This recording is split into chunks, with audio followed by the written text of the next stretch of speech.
इंसानों के विकास से संबंधित पहेली को सुलझाने के लिए हमारे वैज्ञानिकों ने समय समय पर बहुत सारी थियरीज दी हैं और कुछ वैज्ञानिक उससे सहमत भी होते हैं और कुछ असहमत। लेकिन यूनिवर्सिटी ऑफ कैलिफोर्निया के कुछ रिसर्चर्स ने इस पहेली को सुलझाने के लिए एक अनोखा तरीका अपनाया है।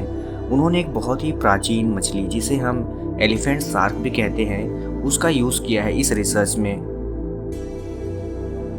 हालांकि वैज्ञानिकों की कोशिश यही थी कि कुछ ऐसी पहेली जिसके बारे में अभी भी बहुत सारे अपने राज ही बने हुए हैं, उनको सुलझाया जाए। इस रिसर्च से जो भी डेटा थे उसको 11 फरवरी को ही पब्लिश कर दिया गया था और ऐसा अंदाज़ा लगाया जा रहा था कि इस मछली के जरिए इंसानों की जो बायोलॉजी है उसको समझने में काफ़ी आसानी होगी।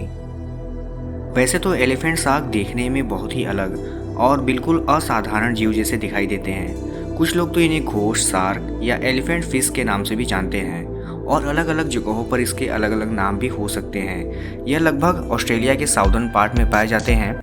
ये लगभग 4 फीट से भी ज़्यादा लंबे हो सकते हैं। लेकिन अच्छी बात यह है कि ये ज़्यादातर इंसानों के लिए कोई खतरा पैदा नहीं करते।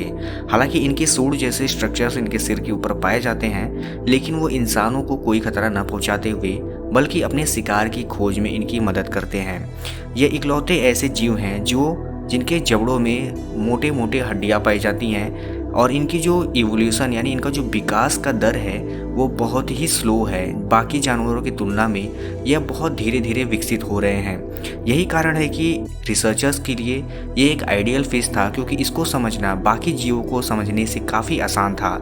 यही कारण है कि रिसर्चर्स ने इस जीव का चुनाव किया। हालांकि रिसर्चर्स ने इसकी तुलना करने के लिए प्रोजेस्टेरॉन हार्मोन, जो कि महिलाओं में उनके मेंस्ट्रुअल साइकिल को कंट्रोल करने और प्रेगनेंसी को संभालने में उनकी मदद करता है, इसकी तुलना एलिफेंट शार्क से की। हालांकि रिजल्ट बिल्कुल अलग था।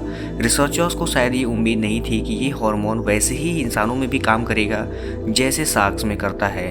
लेकिन रिसर्चर्स को तब ज़्यादा आश्चर्य हुआ जब उन्होंने RU46 नाम का एक एबॉर्शन पिल्स, जो कि प्रेगनेंसी को टर्मिनेट करने के लिए इंसानों में यूज़ किया जाता है, उसका इस्तेमाल एलिफेंट शार्क के ऊपर किया। तो उनको देखने में रिजल्ट ये मिला कि इनका इस पिल्स का या इस दवाई का एलिफेंट शार्क के ऊपर कोई खास प्रभाव नहीं पड़ता, या कह लो तो प्रभाव ही नहीं पड़ता। इस बात से ये संभावनाएं बनती हैं कि अगर इंसानों के विकास में इन एलिफेंट्स को देखा जाए तो फिर इंसानों के जो हार्मोन्स होते हैं या फिर इंसानों के ऊपर जो दवाइयाँ काम करती हैं उनका असर इन पर बिल्कुल नहीं पड़ता। इससे जो उम्मीद थोड़ी बहुत बन रही थी वो भी टूट सी जाती है, क्योंकि रिसर्चर्स का कहना यह है कि अगर थोड़ी बहुत भी इंसानों से इनकी समानता होती तो कुछ हद तक इन दवाइयों को उन पर काम करना चाहिए था, जबकि ऐसा देखने को नहीं मिलता। रिसर्चर्स ने इसके अलावा ये भी पाया कि इंसानों में प्रोजेस्टेरॉन रिसेप्टर को एक्टिवेट करने के लिए जिन हार्मोन्स की ज़रूरत होती है उसके उलट एलिफेंट शार्क में कुछ अलग अलग टाइप्स के मिक्स हार्मोन्स की ज़रूरत पड़ती है, जैसा कि इंसानों में देखने को नहीं मिलता। इतना बड़ा डिफरेंस देखने के बाद रिसर्चर्स को ये बात तो साफ दिखाई देने लगा कि इंसानों और एलिफेंट शार्क का जो रिश्ता है वह दूर दूर तक एक साथ नहीं दिखाई देता, या इनमें कोई सीधा साधा लिंक नहीं हो सकता। अगर हो भी सकता है तो वो किसी और लेवल पे होगा, लेकिन फ़िलहाल हार्मोनल लेवल पर तो ये साफ नहीं दिखाई देता। ये बात तो बिल्कुल साफ है कि वैज्ञानिक बहुत लंबे समय से इस बात का पता लगाना चाहते हैं कि आखिर इंसानों का विकास हुआ तो कैसे हुआ।